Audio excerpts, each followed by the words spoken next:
Good morning students. आज हम पढ़ेंगे अंतर्राष्ट्रीय व्यापार की समस्याओं को दूर करने के उपाय।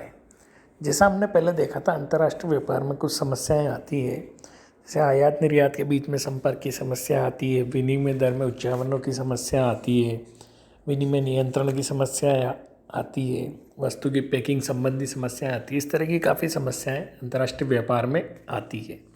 तो इन समस्याओं को दूर करने के कुछ उपायों के बारे में आज हम देखेंगे कि इन समस्याओं से कैसे बचा जा सकता है। तो कुछ पॉइंट के आधार पे हम ये देखते हैं कि इन समस्याओं को किस प्रकार से दूर किया जा सकता है। तो पहला पॉइंट आता है हमारा कि विनिमय दर में स्थायित्व।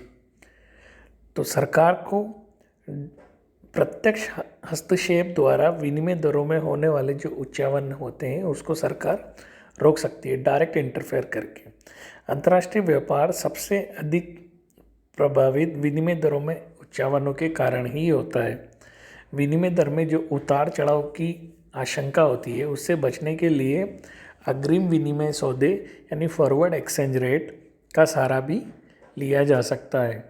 और इन उच्चावनों के संदर्भ में जो IMF होता है, अंतर्राष्ट्रीय मुद्रा कोष, उसकी भी अहम भूमिका निभा सकता है IMF भी। दूसरा एक उपाय आता है कि व्यापार नीति को उदार बनाना, यानी लिबरल ट्रेड पॉलिसी।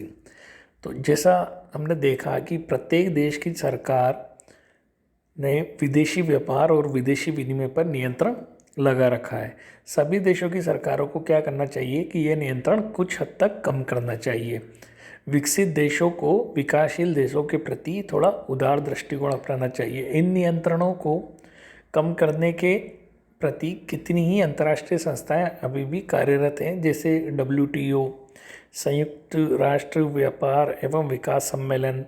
तो इस तरह की कई संस्थाएं हैं जो इस तरह के दृष्टिकोण को, उदार व्यापार नीति को अपनाती है। और ये संस्थाएं क्या प्रयास करती हैं कि जो विकसित देश हैं उनके द्वारा जो तटकर, कोटा, भैया शादी में कमी करें, ये प्रयास करती है कि डेवलप कंट्री ये सब कम करे, जैसे टैक्स रेट कम करे, कोटा नहीं लगाए।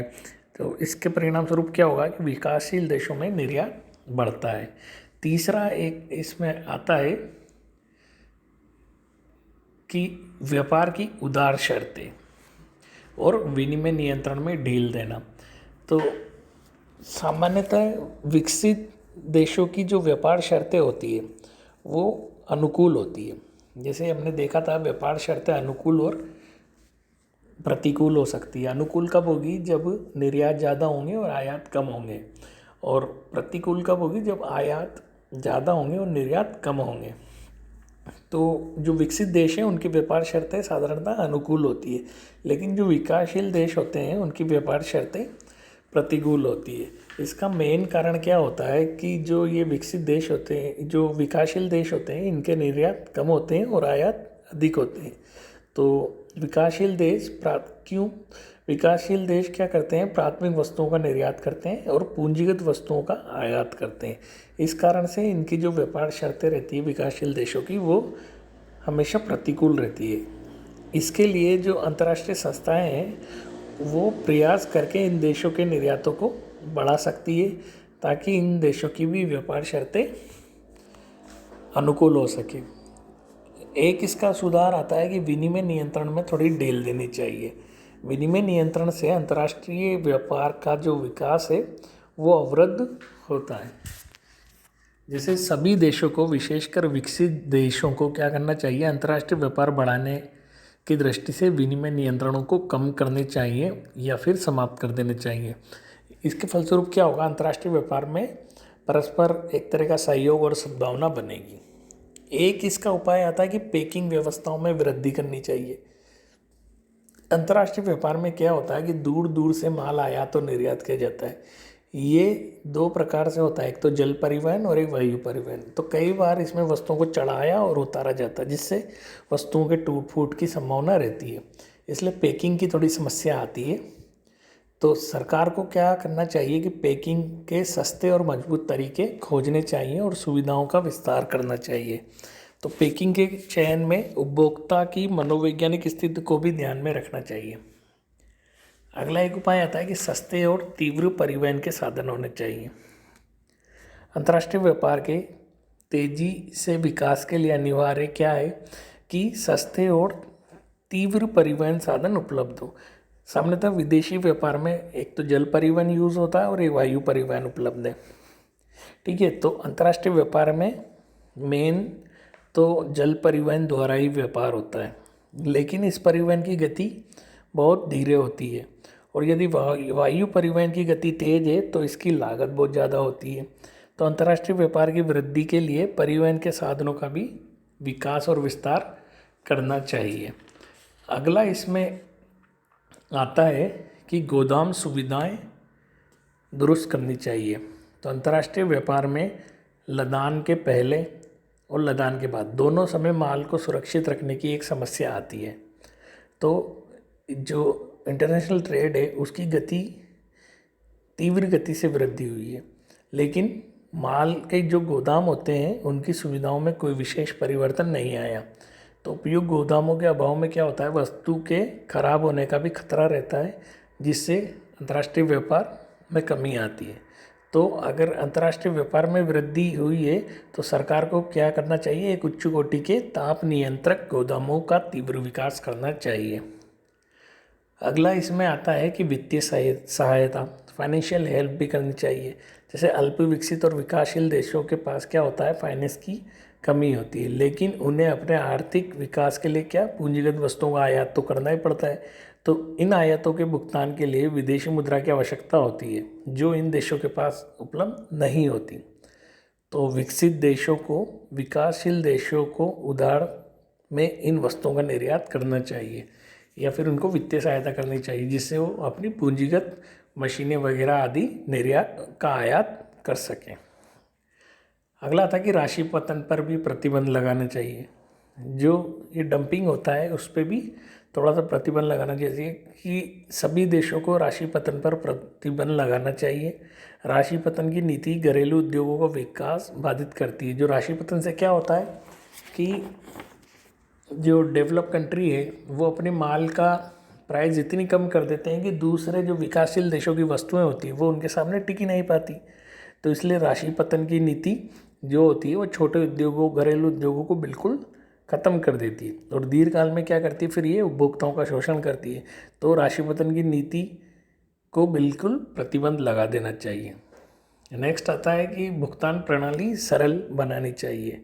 तो प्राय सभी देशों की अपनी अपनी मौद्रिक प्रणाली होती है, जिसके कारण अंतर्राष्ट्रीय भुगतान में कठिनाई आती है। सभी देशों को अंतर्राष्ट्रीय भुगतान प्रणाली को सरल बनाना चाहिए। विकसित देशों को भी चाहिए कि विकासशील देश जिस मुद्रा में भुगतान कर रहा है वे उसे स्वीकार करें। इसके लिए सभी देशों को एक विशेष आहरण अधिकार यानी SDR का प्रयोग बढ़ाना चाहिए। नेक्स्ट आता है क्षेत्रीय गठबंधनों का उदार व्यवहार।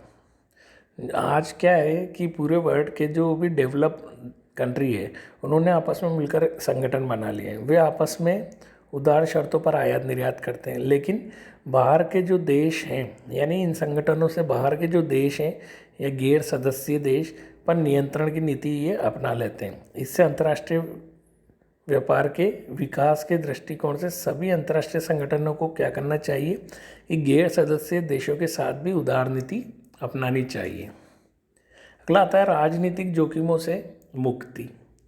जो अंतर्राष्ट्रीय व्यापार को राजनीति से थोड़ा मुक्त रखना चाहिए। यदि दो देशों के बीच राजनीतिक संबंध बिगड़ते हैं तो इसका सीधा प्रभाव अंतर्राष्ट्रीय व्यापार पर पड़ेगा, जैसे टैक्स रेट में, कोटा निर्धारित करने में, विदेशी विनिमय नियंत्रण में आदि में। तो राजनीतिक जोखिमों से अंतर्राष्ट्रीय व्यापार को फ्री रखना चाहिए। नेक्स्ट आता है आयात निर्यात निर्देशिकाओं का प्रकाशन करना चाहिए। प्रत्येक देश की सरकार को चाहिए कि वह आयात निर्यात से जुड़े व्यक्ति, अंतर्राष्ट्रीय वित्तीय संस्थाएं आदि की जानकारी या विवरण हर वर्ष प्रकाशित करें। जब कोई नया व्यक्ति इस व्यापार में प्रवेश करेगा तो उसे आयातकर्ताओं से संपर्क करने में कोई परेशानी नहीं आएगी। जो व्यक्ति अंतर्राष्ट्रीय व्यापार में धोखाधड़ी करता है उसका नाम इस विवरणिका से क्या करना चाहिए, हटा देना चाहिए। अगला आता है कि बीमा सुविधाओं का भी विस्तार करना चाहिए। अंतर्राष्ट्रीय व्यापार में बीमा सुविधाओं का भी विस्तार करना चाहिए। इसके अंतर्गत बीमे की प्रीमियम में कटौती, बीमा दावों की शीघ्रता से निपटान आदि बातों को सम्मिलित किया जाना चाहिए। एक सुधार आया है इसमें, मेलों और प्रदर्शनियों का आयोजन करना चाहिए जो उपभोक्ता में उपभोग की रुचि बढ़ाने के जागृत करने के लिए या तथा जो आयात करता है एवं निर्यात करता विभिन्न देशों में निर्मित वस्तुओं की जानकारी प्रदान करने के लिए अंतर्राष्ट्रीय स्तर पर मेले, प्रदर्शनियाँ आदियों का आयोजन करना चाहिए, जिसके परिणाम स्वरूप क्या होगा, अंतर्राष्ट्रीय व्यापार का विकास होगा। यानी उपभोक्ताओं में रुचि बढ़ाने के लिए, प्रत्येक देश में अपनी वस्तुओं का प्रचार करने के लिए इस तरह की मेले लगाने चाहिए। तो ये अंतर्राष्ट्रीय व्यापार की जो समस्याएं हैं उसको दूर करने के कुछ उपाय हमने देखे हैं। नेक्स्ट हम देखेंगे स्वतंत्र फ्री ट्रेड के बारे में।